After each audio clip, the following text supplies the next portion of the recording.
My name is Zindzi. I am a technical customer success manager here at UpGuard. I am super excited to welcome you all to today's panel discussion. We're going to be talking about cybersecurity best practices with Alen from Law and Order, Michael from SquarePeg, and Jacques from Youi Insurance as well. So thank you for joining us. For those watching at home, I would love to hear all about your thoughts, your comments, and your questions in the chat. If you want to pop those in, we can take some time at the end of today's panel and answer those. And of course, I'm joined by three panelists, as I said. So I would love to begin this by just finding out a little bit about you, your current role, and why keeping a strong cybersecurity posture is so important to you and your organization. Alen, can I start with you if you want to kick us off? You certainly may. Thank you for the introduction, Zindzi. Hi, everybody. Thank you for your time, and thanks for joining us at the UpGuard Summit here on the 30th of May here in Sydney.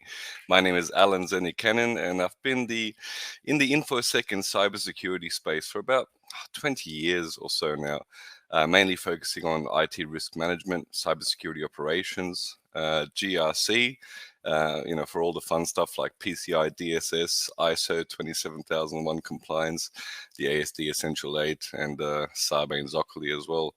I'm currently the Information Security Officer at Law and Order, doing pretty much the same disciplines that I just mentioned.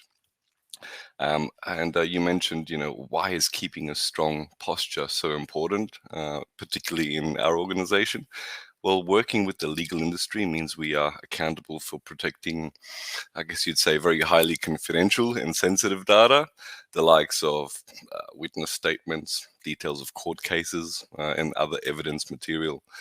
With such data types being very high value targets for hackers and extortionists, the controls of a defense in depth approach is essential for our organization to ensure the safe transfer and handling of client data, probably more so than other industries because of the sensitive nature of these court matters. Thank you, Alen. Michael, would you like to do the same? Yeah, sure. So I've spent my career in information technology and have been in leadership roles for the past 10 years or so. I've been privileged enough to work in a diverse range of businesses, from big three consulting firms to unicorn startups, and now in venture capital with SquarePeg, where I'm the head of IT. SquarePeg's a venture capital firm. We empower exceptional founders from our bases in Sydney, Melbourne, Singapore, and Tel Aviv. I look after all things technology at the firm. I partner with the business on tech builds, implementations, and special projects. I am also responsible for our security program. Why a strong security posture? A practical reason: SquarePeg's a VC firm. We've got a financial services license that enables our business and lets us do what we do. Without that license, we can no longer operate, right? But that license comes with a pretty hefty responsibility to maintain a strong security posture. More than this license, though, right? We're in a position of trust. We've got the trust of our investors, the founders we support, and maintaining that trust is one of our highest priorities. Firms that compromise this trust cease to exist pretty quickly after losing it. So it's sort of at the forefront of everything that we do. Amazing. Thank you, Michael. And Jacques, over to you. Yeah, thank you, Zindzi. My name is Jacques van Zyl. I'm a cybersecurity analyst at Youi Insurance, and I've been there for a little bit more than a year. Before that, I completed my computer science degree at QUT, where I did a minor in artificial intelligence and cybersecurity. In my current role, I'm responsible for third-party risk management, amongst other things. Youi has recently embraced the UpGuard platform, and last year I led an initiative to transfer all of our third-party vendors into UpGuard. We now use this as our main tool for third-party risk management. So yeah, feeling very good about that. And yeah, I think that as an insurance company, it's particularly important for our organization to keep our security posture as strong as possible. Obviously, we've got a lot of customer data to protect, and we also have quite a few specific laws and standards that apply to us as an insurance company that we have to uphold. Awesome. Thank you so much, everyone. Some really amazing experience here. I notice what you all have in common is, of course, that third-party risk. So you're all responsible for assessing your third-party vendors. Would you be able to share a little bit about your process and procedures there? Alen, perhaps you want to start off with you? Yeah, absolutely. Look, here at Law and Order, it's absolutely essential that we vet every single vendor that transacts with us, obviously due to the very sensitive nature of data that we handle and store. So the TPRM process, or the third-party risk management process, is essential to that. I guess prior to ever transacting with a vendor, we'll put them through a test, if you will. Traditionally, you do that through a questionnaire. You send somebody a spreadsheet, and they'll come back to you with a yes or no answer around whether they have certain policies in place. Do they have an information security policy? If not, that's a red flag, and more often than not, we will not transact with such a vendor. We kind of prefer the ISO certified, just like us, to kind of transact with them. But that's not to say that we don't transact with vendors who aren't ISO certified. If they have all the policies and they operate aligned with the framework, and they can prove evidence that they operate in such a way with policies and procedures, then we can proceed with that. And where UpGuard has made things very sort of different for us is the automation capability. With TPRM, you would have a lot of management overhead in sending that spreadsheet and then following up. And what if you have a vendor that's been with you for a number of years, and they've answered that questionnaire differently every single time? Where do you notice the changes? It's almost a human process. You have to look at the various responses every year to see, hold on, they've said yes last year, but now they've said no. UpGuard does that for you. It gives you an automatic notification when that person has answered differently. Now, UpGuard doesn't just do questionnaires. It does, what's called sort of, I guess, the web asset analysis. And it looks at, things like web hygiene. Do you have certain unnecessary ports open? Do you have SSL? All these standard controls in a vendor that calls themselves secure. And it gives you great insight into whether or not this vendor is secure in nature, if you want to use that word. But I kind of use it to vet new vendors. One of our business units will approach us and say, hey, we'd really like to work with this vendor because they're a great price and they have a great service. But guess what? After doing some due diligence, we find that they're not really the best in how they handle data. And that's really what you have to do. Yeah, awesome. I love that you called out the automated scan results as well, because obviously that's taking a more external approach. So you've got that questionnaire that really covers their internal policies, combine that with an external scan, and you really are looking at a sort of 360 view of a vendor's security posture. Jacques, does that sort of relate to how you handle your vendor risk management processes at Youi, or do you do something different? Yeah, it's roughly the same, I would say. So at Youi, we have a third-party supplier process that is owned by our procurement team. So basically, this process exists so that different subject matter experts can provide their due diligence at different stages of the onboarding process.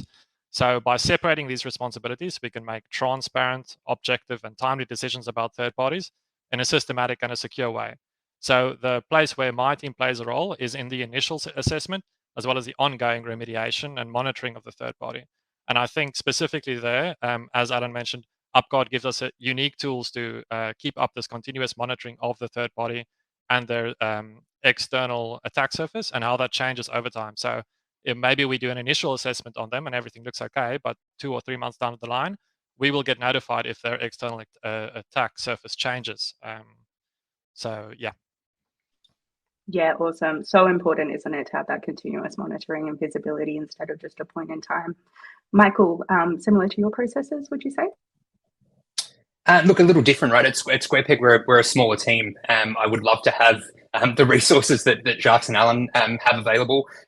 For me, though, it's a little bit different. I've got to rely on myself, our legal team, and UpGuard to help sort of power that process. But for us, we approach any sort of relationship or engagement with any third party, like security is baked into the requirements. So we'll put those requirements together, and security is a core part of that. So we don't travel down the road of this solution is perfect, it's solving all of our problems, except they've got big gaping security holes that we'll just ignore and continue to use. So if security is not met and our standard and our benchmarks are not met, then the process doesn't continue with that vendor.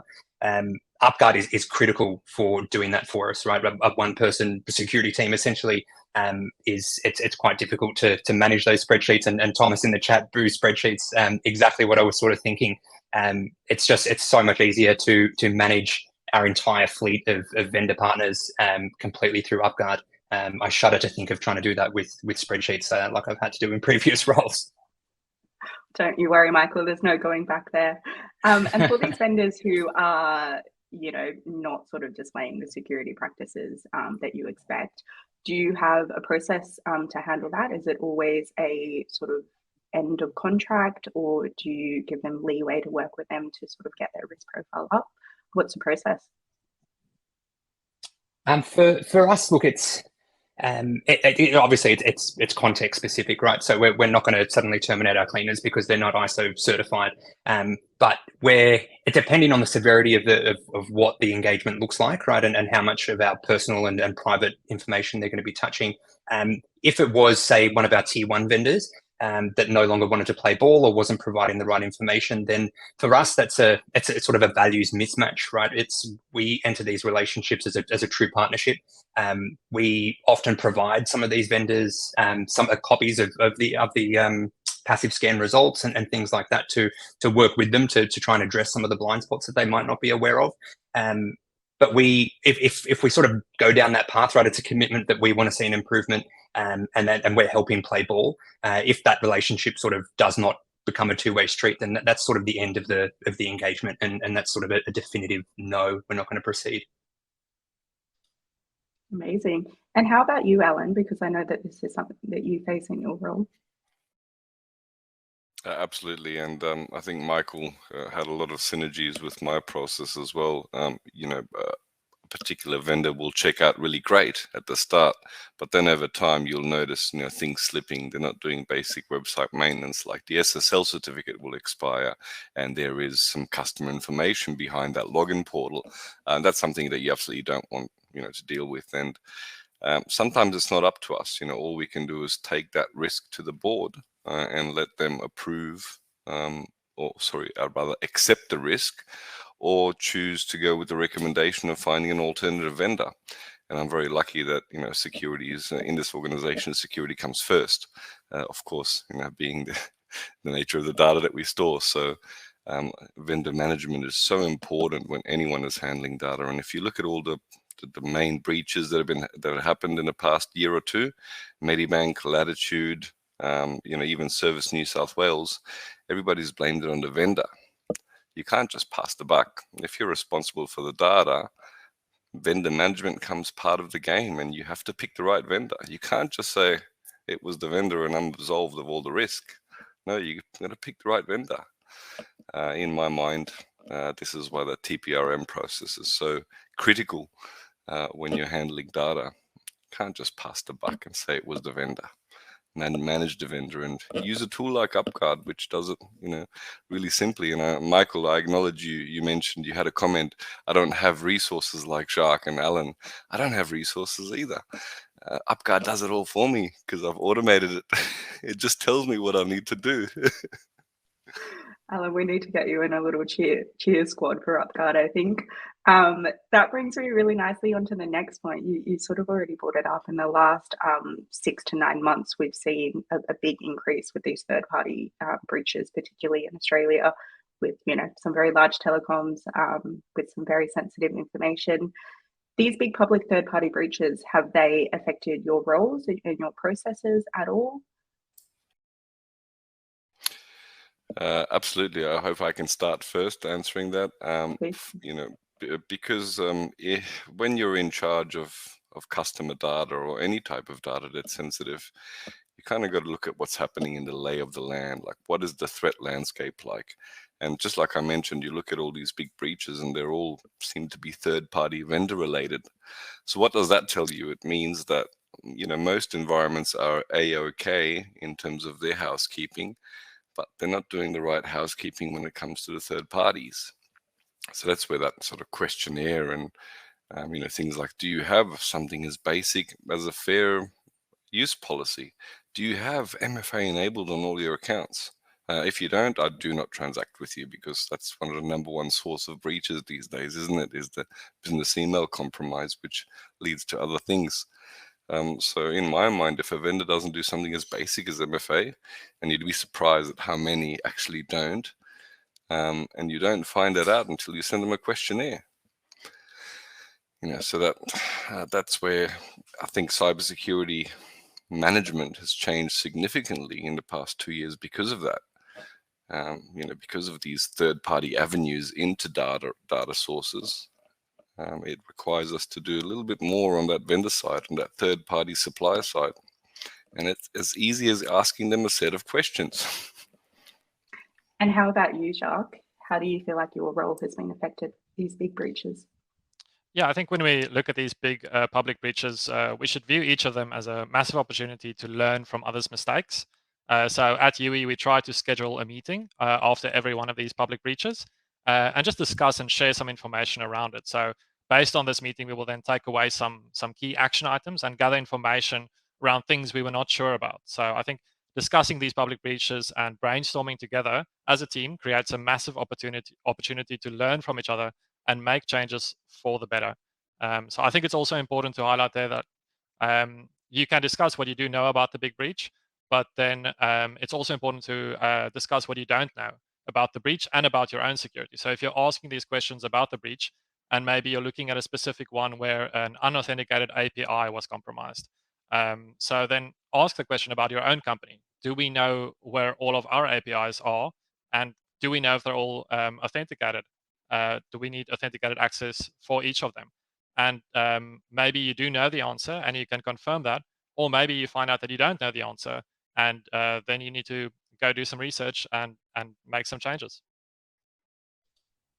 I love that idea. It's, it's under the premise that you're only as strong as your weakest link, right? But you can't just point fingers all the time. If you're holding other organizations to a standard, then you have to ensure that you're there as well. Yeah.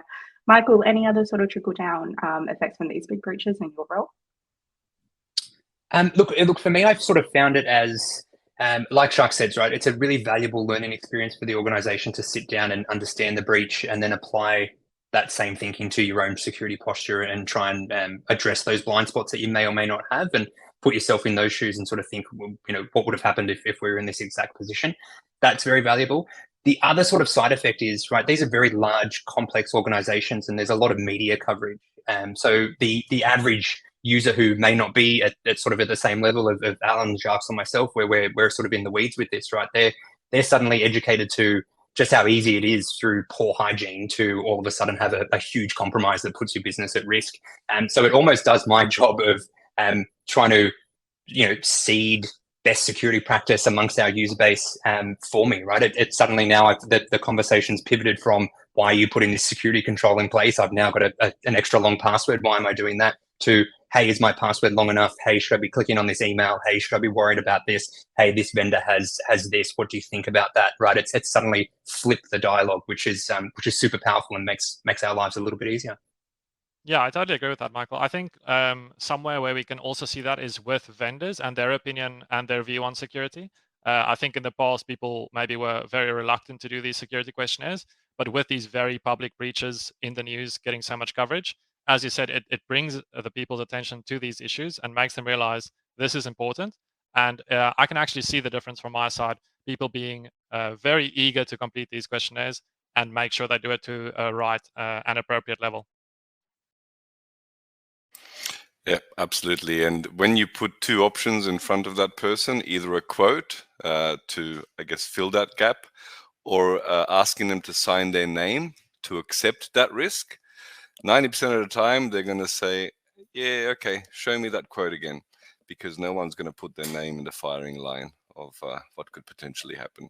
So I'm seeing a large uptake of cybersecurity services these days compared to even 2 years ago, because of that risk management process, because the third-party risk management process is putting it back on, whoever wants to transact with us, saying, you want to transact, you either fix that or you sign your name to accept, I guess, all the flack that comes with whatever could potentially happen. And then you kind of plant the seed to that decision maker to go, I'm not willing to put my name down on this. I'd rather accept that quote to fill this gap or to implement that security control. Yeah, amazing. Thank you for sharing. And I think another really big area of interest at the moment is cybersecurity. And I know a particular sort of interesting area for a couple of you is artificial intelligence, which of course is nothing new, but suddenly incredibly accessible to most people. So how's your sort of gut feeling towards this? Do you think that the help of AI and ChatGPT in particular will that aid with your cybersecurity goals? Will it perhaps hinder? I think Yeah, I think artificial intelligence, in the big picture, it's quite an interesting topic currently, obviously. In roughly 2017, we moved away from the traditional approach towards AI, where these models were being developed to be really good at doing specific tasks that they were being trained to do. So an example for this would be computer vision. An AI model was being trained to see and identify objects. It could put names to pictures and identify faces, for example.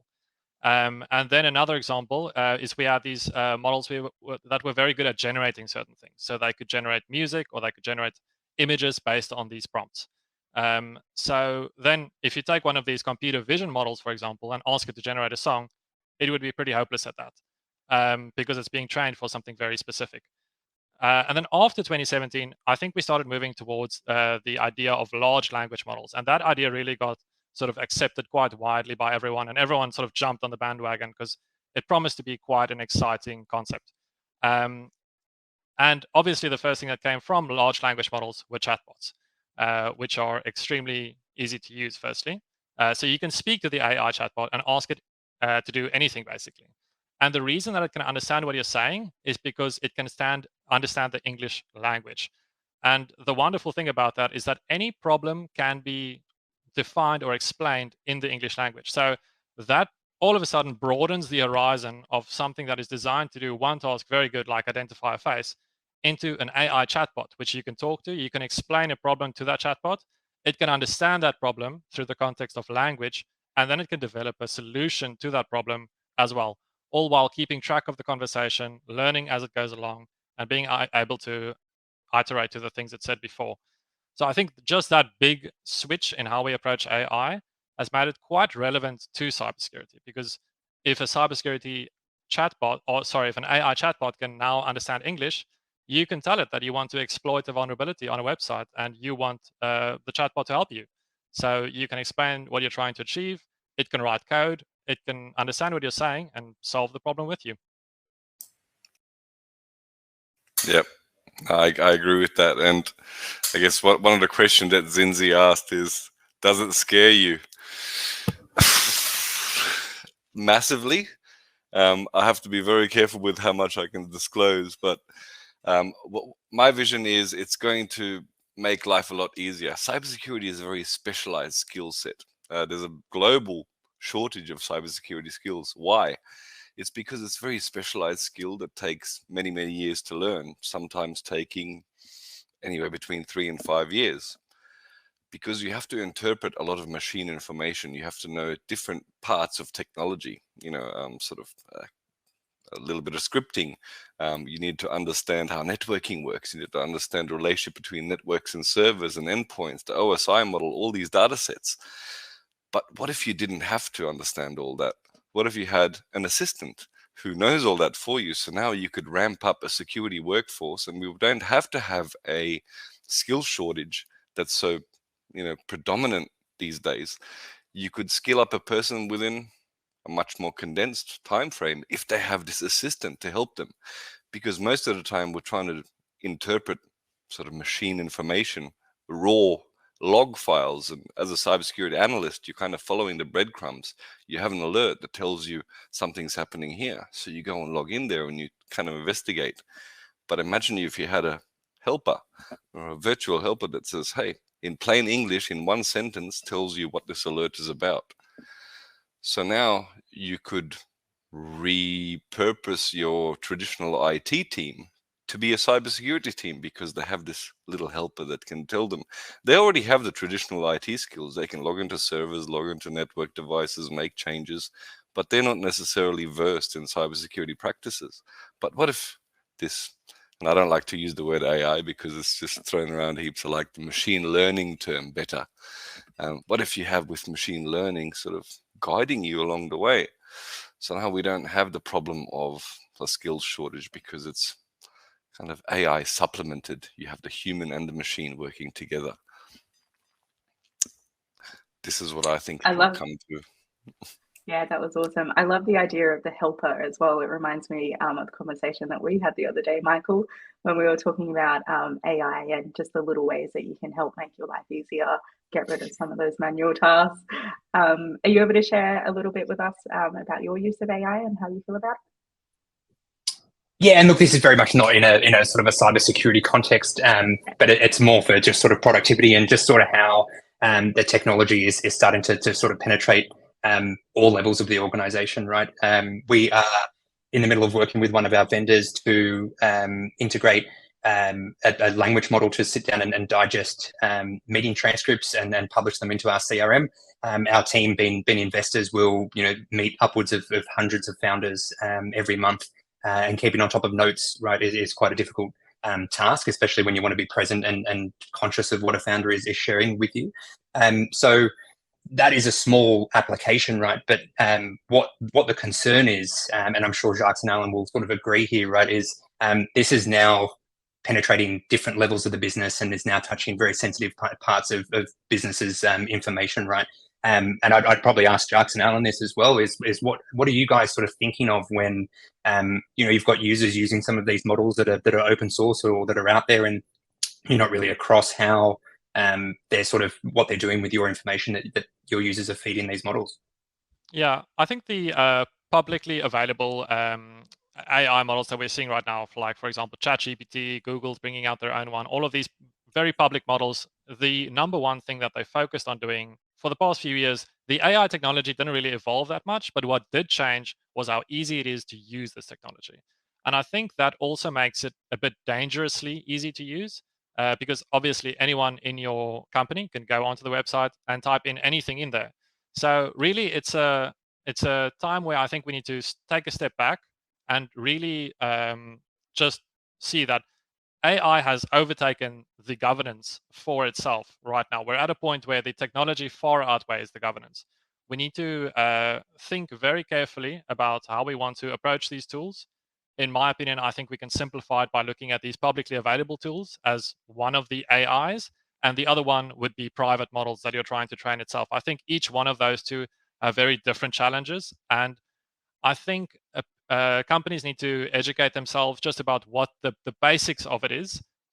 Something like ChatGPT, you need to understand what data is it using to learn? Is it continuously learning? Is it using your data to learn? And what are the privacy rules around this? Like all of these tools quite publicly say what they're doing with your data and whether they use your data to train their model. So I think just doing that bare minimum research and understanding what we're working with would go a long way. Absolutely, Jacques. And, I think, for example, I mentioned before, we sit on some very sensitive data. So we operate an ISO 27001 certified environment. And that requires you to have things like a data classification policy to know what data you're storing, where it is, and who's accessing it. And also, as part of that process, we are a very locked down environment in terms of what applications or what you can use. So when I started getting knocks on the door about people wanting to use ChatGPT because they saw a news article about how great it is to simplify email communications, mostly coming from people like the customer support or the sales team, you really got to kind of have a stop and have a look. So this is what prompted us to implement a ChatGPT fair use policy as well. So it's not allowed to run on every workstation, not every business unit. Some business units deal with very sensitive information, and ChatGPT is completely not available on those platforms. But when there's no sensitive information, like generic questions from people like customers wanting to understand or have a query about their invoice or something like that, where you can automate responses, it becomes a fair use case to have things like AI or machine learning. But you really have to understand what type of data are you storing, where is it stored, who has access to that. And once you have those, you can kind of write a policy around that where GPT and generative AI can really help automate those processes, but not until you understand what is it touching, because in February they had a data breach themselves. So what data was retained by generative AI or open AI technologies, and what was stolen during that data breach, we still don't know yet. So that's why we need to be careful, especially if you have sensitive loads that you're looking after. Jacques, Michael, have you had organizations sort of wide discussions about the use of ChatGPT too and implemented any internal policies around it? Yeah, I can speak on that. We've not implemented any very strict policies or anything like that, but I think it's definitely something that we're discussing right now. Obviously, everyone is very keen to jump onto this technology. I think people need to realize that it's a third-party service, just like any third-party service. And obviously, third-party risk management needs to happen. We need to assess them for security, look at how their architecture works, if that is going to be integrating with ours, and just understanding what product are we taking on, what data do we share with them, and all of these things. And I think this is a great business case for UpGuard to contact OpenAI, the organization, and say, hey, you are becoming quite a tier 1 third-party supplier. You should have a public profile with us to help the TPRM process and make people more confident in the service you're providing. Alen, we're overdue for a catch-up. We have actually just implemented a OpenAI enhancement, we'll call it, AI Enhance, into our questionnaire. So now our users, are able to put in some rough bullet points for their answers, click a button, and it's going to flesh that out to a full-blown answer. So you're very much on top of it. Awesome. Absolutely. Michael, anything to add on that question there? Look, again, it sort of comes down to the difference in the organizations here, right? We're a VC firm, so our users need to be jumping into some of these emerging technologies, right, uninhibited, right? If we're looking at making an investment in someone that's doing something fantastic with AI or something like that, right? I've got to be flexible and open to doing to jumping on and trialing that, right, without having to go through that process. We obviously have some guidelines in place for the team when they're operating that and they're moving in that direction. And that is it is really simple, right? And it's a no-brainer when you think about it. It's not to share any confidential information, obviously, and not to share anything that will identify themselves, Square Peg, our founders, or our investors. And that's a pretty simple guideline that the team keep in mind when they're interacting with some of these language models or new technologies or things like that.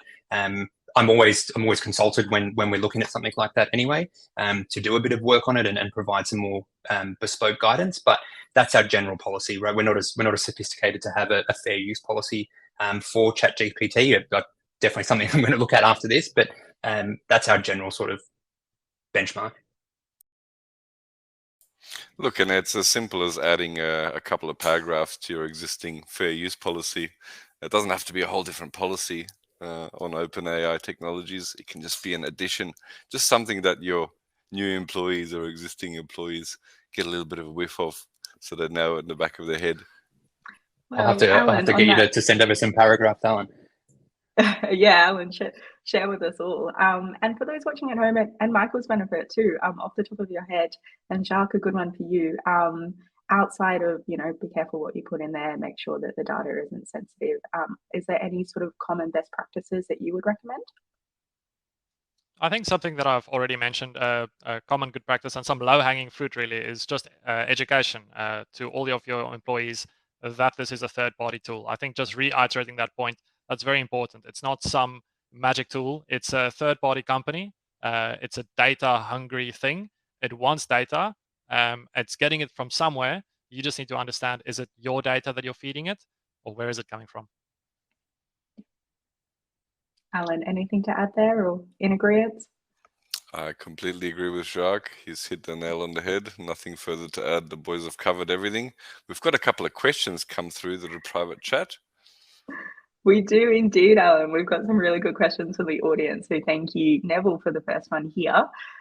Neville's asked, how about the contractuals that sit at the front of any partnership or operating arrangement? Is there a standard approach applied to that? And also to the wider question around financial ratings and strength of the vendors you are dealing with. Alen, would you like to go in with that one? Have you got any thoughts?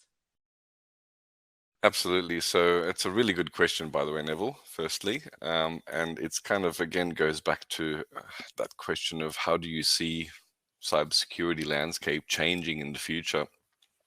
This is a great question because the TPRM process now has prompted us to update our third-party or vendor supplier agreements to include clauses like you need to, I guess, upkeep a certain level of security standards.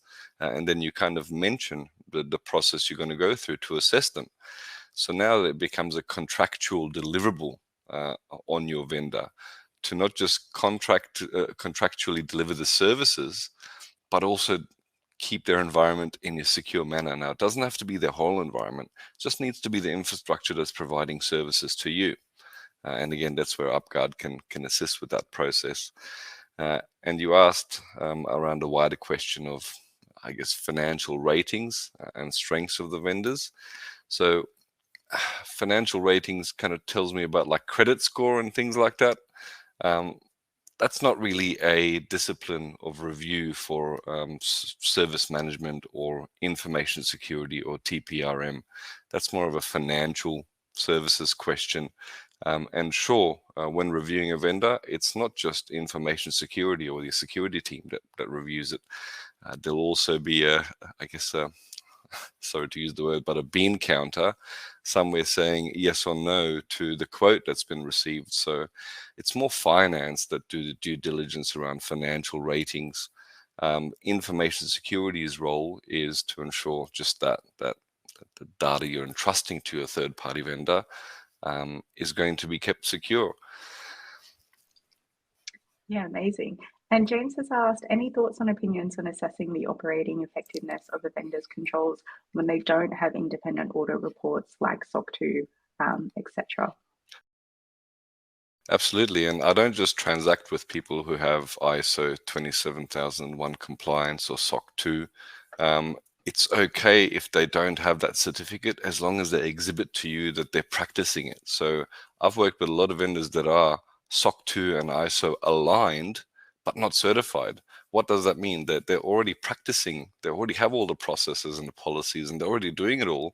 They just don't have the certification yet. So your questionnaire there to that vendor needs to ask all those questions. Do you have something as basic as an information security policy?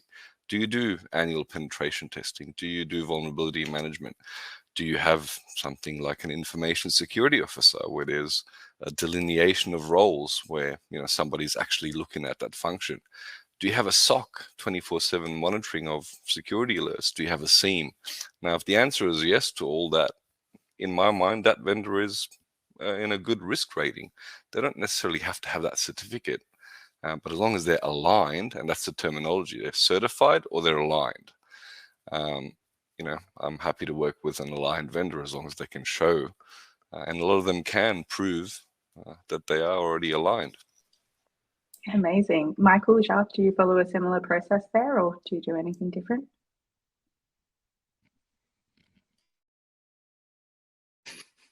No, look, quite similar there. Yeah, Alen, once again, has hit the nail on the head. Amazing. Really good question from John as well. I love this one. John's asked, I have my views on this, but not all vendors will agree to completing questionnaires due to the size of the vendor and their presence. What are your views on this? Alen, I can see you smiling. He continues to say, simply scanning their external presence may not be indicative of the security practices they utilize to deliver services. Do we just take their word for it? That's a great question from John. And look, you can't just look at the online assets, so their website. Their website might just be a business card type site where it doesn't really have any customer data. It just says, we live here and these are our services, and meet our team with some pretty photos of all their executives. But if that site doesn't really have any customer data or anything that fits into sensitive, it doesn't really matter, and that's not really I guess an indication of that vendor's security. And do we just take their word for it? No, this is why the questionnaire asks us to upload some evidence. So if they say, yes, we do have an information security policy, cool, show me, upload here. And UpGuard does have that feature. Do you do annual penetration testing? Yes, great, upload your last penetration test and show us and exhibit that. And a lot of the time people will say, no, we're not comfortable uploading that, but we can show it to you in a web call because they don't want to, have you have that document. In which case, we'll happily jump on that call and have a look at the existence or some evidence around that questionnaire. So it's an awesome question from John. You don't just say yes or no in your questionnaire. You ask for evidence uploads, and the vendor's got to supply that to prove that they do, I guess, walk the talk. Yeah, absolutely agreed, Alan. I just want to add on to that. I think an absolutely key point in this process is right at the start when you're tiering the vendor, understanding what type of information you're going to be sharing with them and how much information will give you a good idea of what tier third party they will be of yours. If they are, for example, a tier 3 third party, you've decided you are sharing information with them, and it's pretty much an extension of your own business at that point. If they have your information, you would expect them to protect that information to the same level that you are protecting it. So I think if people are very hesitant to do that, they need to understand that that is an extension of your business and your data, and that's absolutely our responsibility to make sure we protect that as well as we protect our own data. Yeah, and that's the kind of relationship we try to build. We don't call them vendors or suppliers or third parties. We call them partners, and it kind of builds a bond. And a partner sounds much better than a supplier, doesn't it? It means you're in this together. And just like you said, Jacques, if they're transacting or dealing or touching your data in any way or that of your customers, it's a partnership because we're in this together. And this is where TPRM comes in. Awesome. And how about you, Michael? Do you follow a similar process, or you just take their word for it? No, we don't take the word for it. Look, it's sort of a varying degree of what Jacques and Alen have said. And there's another comment from John in the comments there about, will Microsoft do that? Right. It comes down to the nature of the engagement and the size of the vendor. Like I said before, right, we're not going to stop using our cleaners because they're not ISO certified. But what we'll do with some of these providers is send them either a modified version of a typical questionnaire, and just try and it becomes more of a one-to-one engagement where we're sitting down and trying to understand what their approach is, rather than just relying on, we do security. We want to understand a little bit more, and oftentimes we find that, actually, look, they're doing all the right things. They've got all the protections in place, and we feel quite confident. And it might be a steer of, hey guys, we want you to move towards this direction, or we want to start to see over the next 6 to 12 months, we want to see these developments. Let's catch up then and see how we're progressing. It's always an open dialogue. Yeah, fantastic. Awesome. Thank you everyone for sharing your insights there. We are coming very close to time, so I have a couple of other questions that I would love to hear your thoughts on. The first one is, what is something that you're going to take away from today's discussion? Alen, would you like to kick us off again? Absolutely. I guess it's really good to see that there's an uptake in TPRM, and people are considering that as part of their cybersecurity risk management strategy, is to look at the vendor and not just their own environment. And I think that stems from all the data breaches lately, where people have, I guess, blamed their vendors for the breach. As I mentioned, you can't really do that anymore, and people are seeing through the smoke there as well. I think a couple of media outlets, when they've received that answer, they've responded very aggressively, and now the industry is going, okay, we can't just point the finger. So there's an organic uptake in TPRM, which is wonderful to see. And every single panelist today has a TPRM process, which is great to see. And the more and more of my peers that I discuss this with in the industry are also uptaking it as well. So I think we're going to overall be in a much better, we're going to improve the threat landscape when it comes to vendor-related breaches with these disciplines. So that's what I'm really sort of happy to hear today from everybody. Awesome. Yeah. I think for myself, something I'll take away is just knowing that all of us, we're all dealing with the same sort of issues. We're all talking about the same things and worrying about the same things. So it's very refreshing hearing everyone's thoughts on that, and just sharing some thoughts on that myself. Just about third-party risk management and how everyone approaches that differently. Yeah, fantastic. And how about you, Michael? Look, just like Jacques said, right, it's really interesting to see how 3 pretty different organizations, right, handle this process, and just how vital it is to all of our organizations, and just how big a risk it actually is. You can put your arms around your entire security posture and lock all the doors and seal everything nice and shut. But the big hole is the third party that you're dealing with. So it's quite nice to see how each organization is sort of dealing with it. The other thing I'm going to take away is Alan's sort of AI security engineer. There's got to be something there. Agreed. I'll have to share all your email addresses after this call, if that's okay with everyone there, so you can get chatting. On that sort of note, what is a piece of advice that you'd like to leave with your peers and those watching at home? Yeah, I mean, the same thing. If you are a service provider, or even if you're not a service provider, even if you're just utilizing the services or consuming the services of a third party, you need to have a bit of a process around how secure are they really. They could look really great on paper, the price is right, and they've got a really nice marketing pitch deck and a really slick sales guy, but in the back end, the services that are being provided to you might sit on some really bad infrastructure, and the company itself might not operate the basic processes it needs, like an information security policy or basic security testing of the infrastructure to kind of validate that they do operate a threat landscape that's manageable. So I think to all the attendees of this call, if you don't currently have a process, set one up. UpGuard is a good platform to start with that because it's all in there, all the tools are there, and it can actually, the platform actually shows you how to do it too if you're not very well versed in using it. So that's my sort of takeaway for all the audience who don't yet have a TPRM process. And if you do have one, don't keep sending the same questionnaire out every year. It needs to be aligned with the latest threat landscape. So every year things change. You might need to ask a few more questions this year around than you did last year. Awesome. And how about you, Michael? Any advice for your peers? Look, it comes back to what I mentioned before, right? It's not something that you can ignore and just hope that that people are doing the right things and protecting your information. You need to be active about it, and you need to be constantly assessing. It's the only way that you're going to get comfort in understanding and fully understanding your environment. And the other thing is more for on the vendor side of the table, right? It's there is a decreasing appetite for organizations that don't take security seriously. UpGuard is a fantastic tool to help people understand that, and there's a diminishing appetite for poor security practice in the industry, and it's something to take seriously.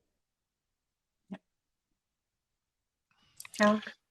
Yeah, I think I'll just leave us with a quote, and I think it's very relevant to like AI and all of these things, which people love to say. If there's so many risks, paired with this, and so many reasons not to take it on. So a quote from Mark Zuckerberg, which I think is pretty relevant for this, is the biggest risk is not taking any risk.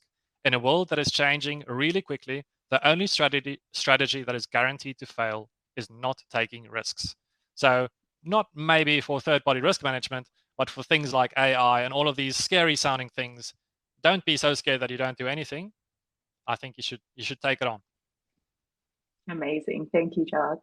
All right, we've had one last question pop in, and it's a juicy one. Were you considering Optus, Latitude, or Medibank as your vendor after the data breach? I'm not touching that at all. Not with a 10-foot pole. No, look, I'm just joking. Latitude, I was actually personally impacted by that breach. So I'm having to go and anyway, I'm not going to get into it, but there's been some identity theft attempts for me due to that. With Medibank, I would, and with Optus, I would. Why? Because they're all different in nature. With Medibank, it was something that's Google's been breached, Apple's been breached, Amazon's been breached. We still all use them. We're using it right now. We're using technologies that have all been breached. We can't can a vendor because they've been breached. We've got to look at the nature of that breach. What actually happened, and is it something that could have been prevented Or was it a 0-day type exploit? Or was it a human? If it was a lack of MFA, like it was with one of those, and that's why I said no, I wouldn't transact with them. Latitude, that's just a basic security control that you should have if you're transacting, especially if you're keeping such sensitive information as payment data. So that, to me, is a no. So you got to look at the nature of the breach and what's the impact to you to determine whether you want to transact with them or not ever again. And this is why it's so important to have security controls in place, because once you're breached, you feel like this, the trust is gone. Like it's gone, and it's very hard to get the trust back. It's like your partner cheating on you. Can you, are you okay with that or not? It's, we all have a different answer to that, I guess, based on our personality. Are you okay to transact with that person again or not? It's up to you. Yeah, absolutely. Thank you for sharing your thoughts. That is it. We're officially at time. Jacques, Alen, Michael, I have really enjoyed talking to you today. So thank you so much for your time. Those watching at home, thank you as well. Oh, those watching live, I should say, sorry. Thank you as well for your time. We will see you again at the next summit, which is in August.